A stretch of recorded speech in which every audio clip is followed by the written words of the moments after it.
Элдикиндей той өткөрүп бербедиң деп ата-энени акарат кылган баланы көрдүм. Эл тоюна кошконун кайра топтош үчүн кредит алып той кылган ата-энени көрдүм. Топтомой тойго топураган калк эмес, тандалма адамдар чакырылганын көрдүм. Мезбан бар тапканын чачып жатса да, тойго көңүлү толбогон мейманды көрдүм. Эй коом, тообо келтиргиле, шариятка карагыла.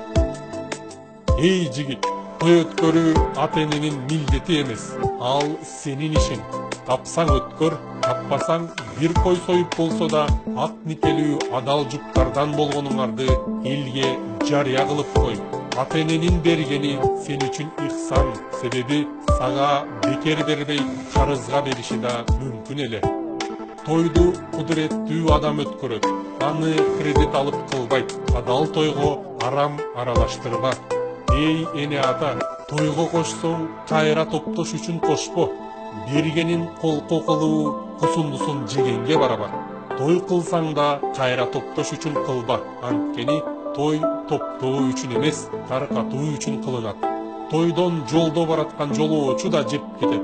Жалаң кайра бере тургандар гана киргизилип, калп сыртта калбайт. Эй эл журт, буйруп жегениңерге ыраазы болгула. Той ээси тойго арнаганын сарптаганга гана милдеттүү. Силердин ач көз напсиңерди тойгузууга милдеттүү эмес.